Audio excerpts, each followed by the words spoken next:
Rome, New York,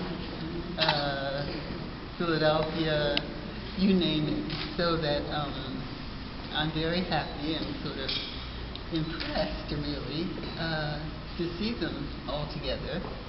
And of course, people always say, well, how do you feel seeing, your old sculptures?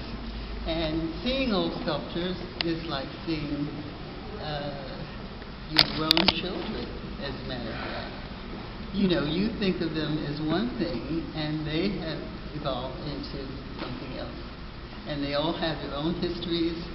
They all have their own personas somehow.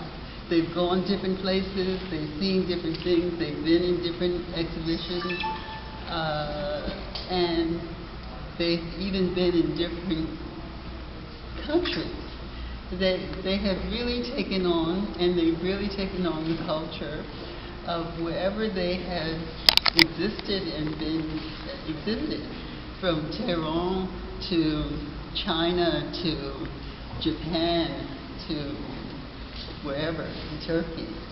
And so, it's kind of like an international convention, sort of, and I hope that they speak one language, and they speak a language between themselves, that they can talk between themselves.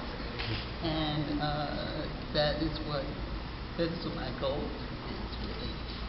And of course, that they speak to you and tell you all kinds of wonderful things and fables and poems and what have you. So enjoy. Yes. When I saw the exhibits, the yarn part seemed almost like African American women's hair. Was there any correlation there, or even your own? Well, there are all kinds of correlations. There are all kinds of cultural. You can find all kinds of cultural expediencies in them. As Picasso once said, a bad artist steals. No, a bad artist copies, and a good artist steals. So, I've taken from all kinds of places and all kinds of cultures, and I've been sort of indiscriminate in a way, because I don't feel that any kind of attitude which is parochial, which is based on race or gender or whatever, has the kind of universality that I'm looking for and that I'm praying for every day.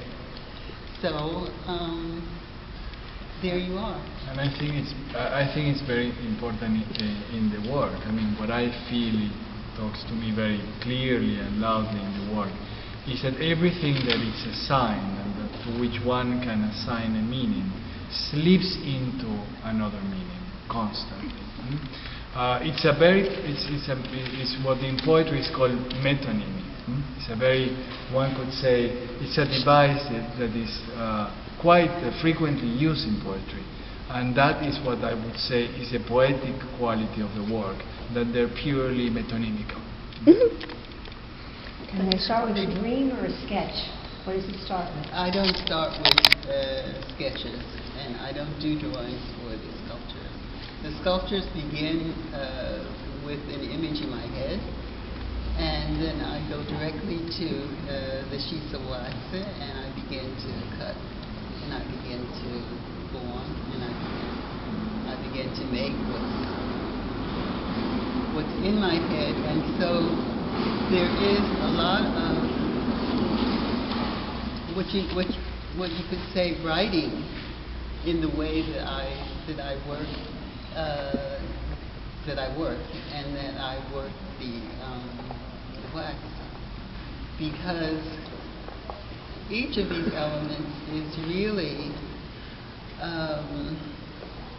formed independently and then gathered together in a kind of image. And that is the way you write poetry. you have a thought, you have a word which begins the poem, and then from your own kind of vocabulary, you have to pick and choose what you want to use, and then assemble, gather it all together, and make one seamless object. But sometimes the poem springs full blown. Every once in a while, the poem comes out whole when you sit down to... Not every once in a while. My poems all come out whole. Oh, really? I write straight out. If I don't write straight out, then I'll lose the poem. It will simply disappear. So what I do, if I can't find the word, I'll leave the space. I'll leave the space, but I'll keep going. And I'll keep going until the end. I have the first line and I have the last line in my head. And the rest is getting from the first line to the last line. The fabrics that you use, do you work them yourself? Does anybody Yes. help you? Yeah. You do The all skirts that? I do myself. The only thing that in the skirts that is done by workers are the cords, which have to be wrapped by hand, 12 threads at a time,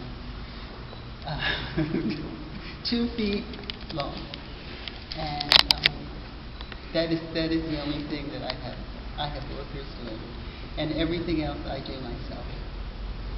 The yarn shops must cheer when they see you coming, right? Excuse me? The yarn shops must cheer when they see you coming. Well, yes. Oh, we got a big sale. Marble chase resumed.